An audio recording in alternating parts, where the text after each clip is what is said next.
In this lesson, I will explain you how to use the grammatical terms and tenses which we have learnt in section A.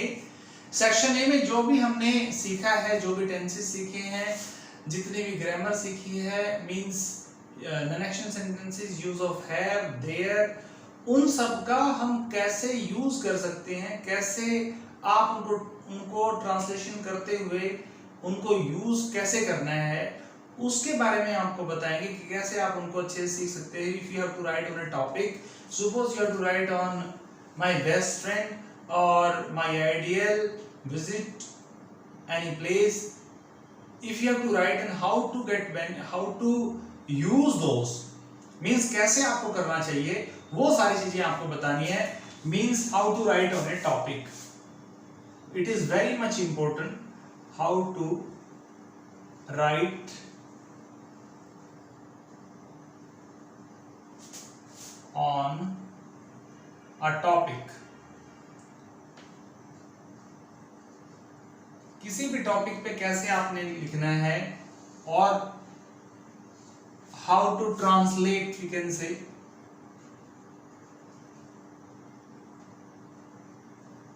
Suppose कीजिए एक sentence है, वह football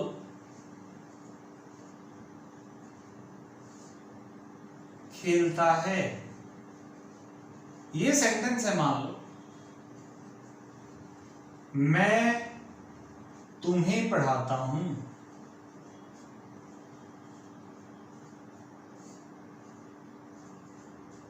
मैं तुम्हें पढ़ाता हूं. तो सबसे पहले आपने क्या चीज ढूंढनी है, सेंटेंस देखना है आपने. सबसे पहले वर्ब देखोगे, क्रिया. आपको क्रिया ढूंढनी है किसी भी सेंटेंस में. कोई भी सेंटेंस हो, ट्रांसलेट करते हुए हम क्या करना है, सबसे पहले आपने क्रिया ढूंढनी है, वर्ब ढूंढनी है, एक्शन ढूंढना है. एक्शन के बाद उसको करने वाला सब्जेक्ट, डूअर, कर्ता, ये कर्ता ढूंढना है आपने. पहले क्रिया, उसके बाद उसको करने वाला कौन. क्रिया से हम क्या करते हैं कि इससे क्वेश्चन करते हैं. मान लो क्रिया है इसमें खेलना, तो खेलना जो है, कौन अगर क्वेश्चन करेंगे कौन खेलता है, कौन, तो वो अपने आप आंसर मिलेगा, वह. पढ़ाना, पढ़ाता कौन है, पढ़ाना. तो इससे भी कौन का क्वेश्चन पूछेंगे कि कौन, तो उसमें मैं का आएगा. तो सब्जेक्ट पहले वर्ब फिर सब्जेक्ट. आपके पास दो चीजें जरूरी चाहिए. You must have a subject and verb. ठीक है, a subject and verb. आपके पास सब्जेक्ट आ गया है और वर्ब आ गई है. दो चीजें आपके पास हैं, दो चीजें आपको चाहिए. मेनली हर किसी सेंटेंस में जो भी हमने रूल्स बताए थे उसमें ये बताया है और ऑब्जेक्ट, मेन वर्ब भी, sorry main verb. Helping verb से मतलब है, कई बार ये आ भी आती है, जैसे कि हम कहें कि प्रेजेंट इंडेफिनिट में और पास्ट इंडेफिनिट में, सिंपल में ये नहीं आती है. ठीक है, तो इसको रूल आपका ये होगा, सब्जेक्ट है, मेन वर्ब है, ऑब्जेक्ट है, ये होता है. कई बार हेल्पिंग वर्ब होती है, कई बार नहीं भी होती है. तो इस सीक्वेंस में आपको यहीं तक चाहिए चीजें, सब्जेक्ट और ये यहां तक चाहिए. ऑब्जेक्ट में आप इतनी बात समझना सिर्फ अभी, because you have learn only section A. Section A तक सीखा है सिर्फ आपने. आप इतना ही महसूस करें कि ऑब्जेक्ट को तो हम जो है, आप इसको कॉम्प्लीमेंट समझे, कोई भी चीज बचे उससे, वर्ब और सब्जेक्ट के अलावा जो भी चीज बचेगी वो आप पीछे लिख देंगे. कोई भी चीज आगे पीछे सीक्वेंस में अभी आपने, you don't have to think that वो रॉन्ग होगा कि राइट होगा, वो प्लेसमेंट क्या होगी, आपको उसका ध्यान नहीं देना. अभी आपने अभी करते हुए ये ध्यान देना है कि यहाँ ये चीजें, इनका सीक्वेंस नहीं बिगड़ना चाहिए. हेल्पिंग वर्ब आनी चाहिए, तो वही हेल्पिंग वर्ब आए जो उस टेंस के अकॉर्डिंग है. आपके पास दो चीजें आ गई, ये आपने लिख लेनी है. ठीक है, अब ये मान लो आपके पास दो चीजें आ गई, वर्ब और ये. उसके बाद आप काम जो करोगे वो करोगे पहचान का. भाई टेंस कौन सा है, और उसके बाद रूल। मैं ट्रांसलेट करके बताता हूं आपको। वह फुटबॉल खेलता है, ये वाला सेंटेंस है, इसमें वर्ब हमें मिली खेलना, खेलना वर्ब मिली, खेलता कौन है, वह। दो चीजें आ गई आपके पास। अब इसके बाद हमें दो काम कर लिए हैं, उसके बाद पहचान करेंगे कि कौन सा है टेंस। ता है, खेलता है, तो ये टेंस हो गया present indefinite tense.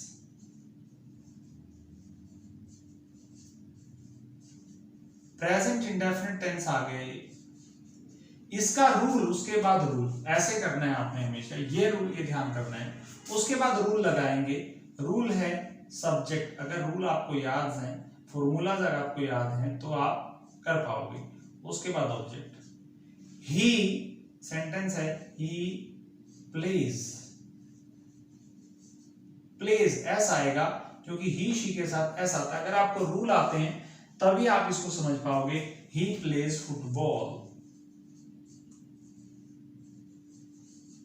He plays football. ये आपने ध्यान करना है कि ऐसे पहले आप वर्ब ढूंढनी है, फिर वही बताएगी कि सब्जेक्ट कौन है, फिर उसी से पता चलेगा कि पहचान, फिर आपने पहचान करनी है, फिर रूल लगा देना है। ये आपने करना है। ऐसे ही अगर मैं सेंटेंस को चेंज कर देता हूं,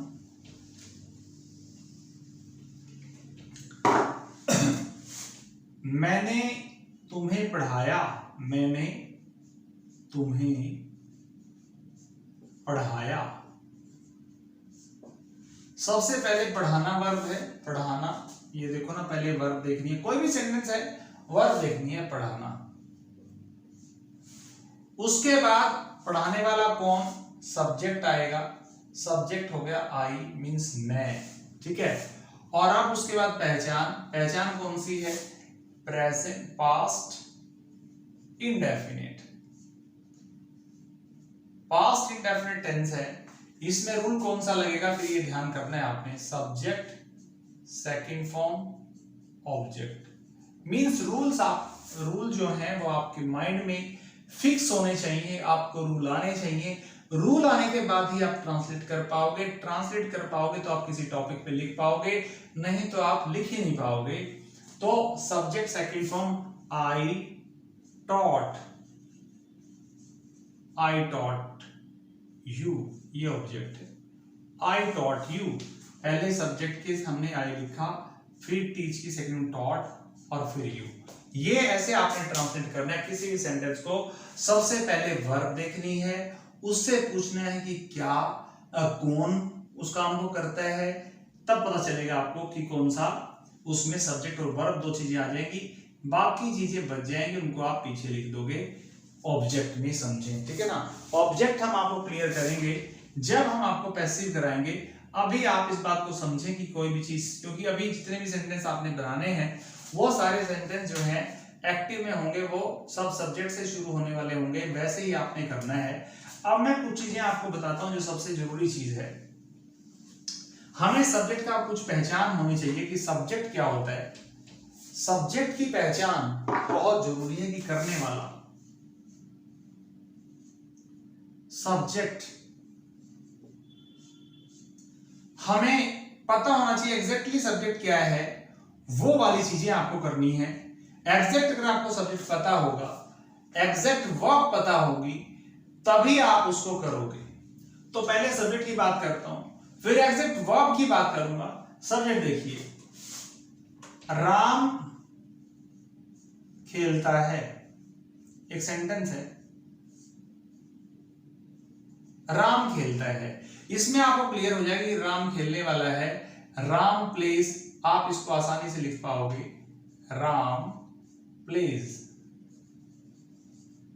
वही फॉर्मूला हमने अपनाया था, पहले वर्ब, उसको करने वाला, ठीक है, फिर सब्जेक्ट ता है, ठीक है जी। अब राम खेलते, एक सेंटेंस मैंने लिखा, राम का भाई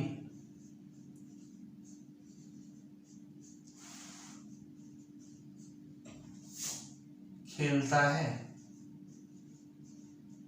अब सेंटेंस क्या होगा कि सब्जेक्ट जो है वो क्या है, अगर हम ऐसे लिख देते हैं राम, ये इसको ऑब्जेक्ट मान लेते हैं, कुछ भी मान लेते हैं, ऐसा नहीं होना चाहिए, क्योंकि खेलता कौन है? अगर मैंने सेंटेंस लिखा राम प्लेज, इसका मीनिंग होगा राम खेलता है, राम प्लेज हिज ब्रदर, वो सेंटेंस ही रॉन्ग हो जाएगा। आप इस बात को समझें कि हमें क्या करना है कि राम का भाई खेलता है। कौन खेलता है? राम का भाई। तो सब्जेक्ट पूरा क्या हुआ? ये पूरा सब्जेक्ट हुआ राम का भाई। तो राम के भाई की इंग्लिश लिखनी पड़ेगी, क्योंकि राम के भाई का कोई नाम तो यहां लिखा नहीं है, वो नेक्स्ट में समझाएंगे। राम्स ब्रदर, राम्स ब्रदर यही सब्जेक्ट है। राम्स ब्रदर ये सब्जेक्ट है। राम्स ब्रदर प्लेज, ऐसे है।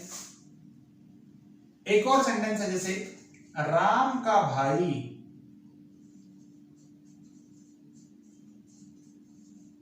श्याम खेलता है। अब खेलता कौन है? श्याम खेलता है। अगर मैं ऐसे लिखूं श्याम प्लेज, अब श्याम तो कोई भी हो सकता है, इसमें एक्सप्लेन करता है कि राम का भाई श्याम, उसको ऐसा क्यों करना पड़ा? क्योंकि हो सकता है कि दो श्याम हो वहां, एक राम का ब्रदर श्याम हो और एक दूसरे का ब्रदर हो कोई, तो एक्सप्लेन करना पड़ा। एक्सप्लेनेशन है वहां पे, ये श्याम की एक्सप्लेनेशन है कि कौन सा श्याम, तो ये इसके साथ ही आएगा राम्स ब्रदर श्याम, राम्स ब्रदर।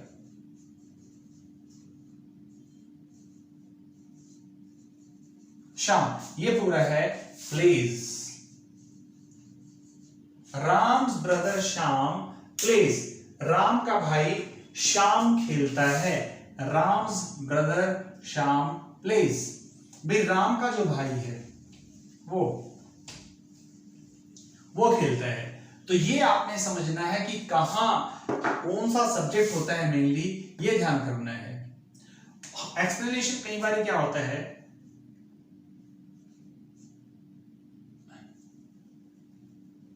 लंबा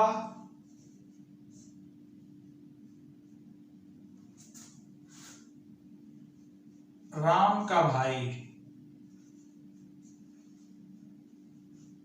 ये भी बता दिया कि भाई कैसा? लंबा।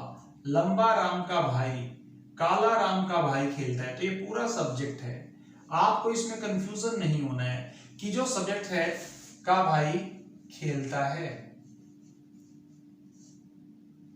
अब ये सेंटेंस है खेलता है, खेलता कौन है? अगर हम कहें भाई खेलता है, नहीं, सिर्फ भाई नहीं खेलता, राम का भाई खेलता है। सिर्फ राम का भाई भी नहीं खेलता, लंबा खेलता है, लंबा राम का भाई, ये पूरा सब्जेक्ट है।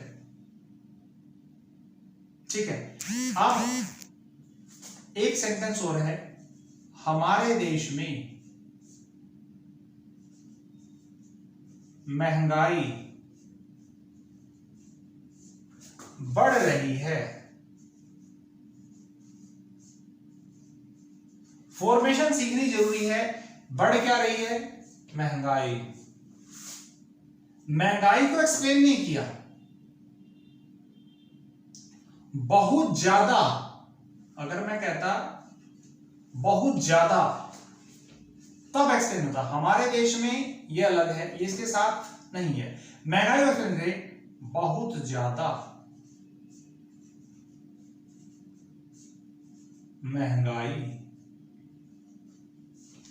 या कहें कपड़ों में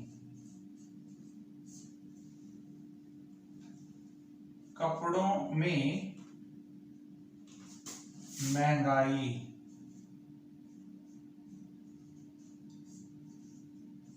बढ़ रही है। ये भी सेम सेंटेंस हो जाएगा इस जैसा। ये बहुत ज्यादा ही एक्सप्लेन हुआ है। मच डियरनेस, ये एग्जाम्पल जो है नहीं सूट करेगा।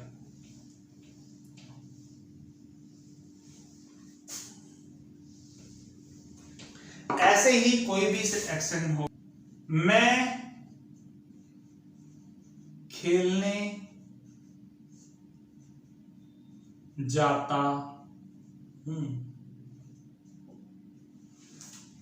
मेन वर्ब की पहचान करनी है आपने। ट्रांजिटिव वर्ब और इंट्रांजिटिव वर्ब, अगर हम कहें मेन वर्ब है, इसमें मैं जाता हूं, जिसके बगैर काम ना चले, सेंटेंस कंप्लीट ना हो, वो मेन वर्ब है। अब वर्ब तो तुम्हें खेलना और जाना, ये मिस्टेक होगी आपकी। कई बार अगर आप लिखा आई प्ले टू गो, वो सेंटेंस होगा आई प्ले, आपने लिखा आई प्ले, वर्ब तो ये भी है और वर्ब तो ये भी है। आप इसमें समझें कि जो मेन वर्ब है, जो हम बात करते हैं रूल्स की, हम रूल की बात करें, सब्जेक्ट, उसके बाद वर्ब की जो भी फॉर्म, फर्स्ट फॉर्म है मान लो, और ऑब्जेक्ट है। रूल्स अगर है तो रूल के अकॉर्डिंग बता रहा हूं। जो वर्ब यहां V1 लिखते हैं, V3 लिखते हैं, मेन वर्ब होती है वो, that is main verb. Main verb है इसमें जाना, इसमें मेन वर्ब जाना है, जाता हूं तो आई गो आएगा, I go to play. Main verb के बाद जो वर्ब बच जाती है, चाहे वो प्रेजेंट और पास्ट और टू लगा के कर देना है, जैसे वे सोने गए, अब मेन वर्ब है जाना। दे वेंट क्या आएगा, they went to play, they went to play. अब ये मेन वर्ब थी, रूल क्या था, सब्जेक्ट सेकंड फॉर्म, क्योंकि पास्ट टेंस है, ऑब्जेक्ट इसके बाद दे वेंट। तो जिसके बगैर सेंटेंस, मेरी बात समझना, जिसके बगैर सेंटेंस इनकम्प्लीट हो वो मेन वर्ब। हम सेंटेंस को ऐसे लिखे, मान लो वे गए, सेंटेंस कंप्लीट है, वे सोने लिख दे बस, तो सेंटेंस इनकम्प्लीट होगा, वो कंप्लीट होगा ही नहीं। दे वेंट टू प्ले, अब ये टू प्ले सोने गए, यहां टू लगा के, चाहे कुछ भी है, टू के बाद हमेशा फर्स्ट फॉर्म आती है, वो आपने लिखना होता है, ठीक है। दे वेंट टू प्ले, ऐसे। इसमें कोई चेंज नहीं होगा, चाहे टेंस, देखो टेंस चेंज हो गया था, खेल, यहां जाता हूं, ये प्रेजेंट था, ये पास्ट, लेकिन ये लास्ट वाली जो वर्ब है ये सेम है, टू के बाद फर्स्ट फॉर्म, इसमें यहां फर्स्ट थी, यहां सेकंड आ गई, ठीक है जी। तो आपको इसका ध्यान रखना है कि जो मेन वर्ब है, वो मेन वर्ब वो होती है जिससे सेंटेंस, जिसके बगैर सेंटेंस बने ही ना, वो मेन वर्ब होती है, उसका ध्यान करना होता है। तो जैसा मैंने बताया, फॉर रिकैप, पहले वर्ब चेक करनी है आपने, उसके बाद सब्जेक्ट का पता करना है कि सब्जेक्ट क्या है, उसके बाद पहचान, और फिर रूल। रूल क्या है, फिर रूल देखना है आपने कि कौन सा रूल है, वो टेंस पहचान के बाद ही पता चलेगा नहीं कौन सा रूल लगेगा उसके अंदर, वैसा ही आपने करना है। तो मेन, मैंने सब्जेक्ट के बारे में आपको बताया कि जो सब्जेक्ट को एक्सप्लेन करता है उसके साथ ही आता है, और वर्ब, जो मेन वर्ब होगी, जो सेंटेंस लिखने से, अगर हम उसको सेंटेंस से हटा देते हैं तो सेंटेंस इनकम्प्लीट रहे, अगर उसके बगैर सेंटेंस पूरा ही ना हो, कोई मीनिंग ना हो, वो मेन वर्ब है। तो दूसरी जो वर्ब होगी वो टू लगा के फर्स्ट फॉर्म किसी में भी, ये आपने देखना है। तो इन चीजों का आपको ध्यान करना है, ठीक है। These are very much important, ठीक है। तो फिर आपने टॉपिक इस पे लिखना है हर रोज, everyday you have to translate, तो फिर आपकी प्रैक्टिस होगी और टीचर से आपने चेक करवाना है।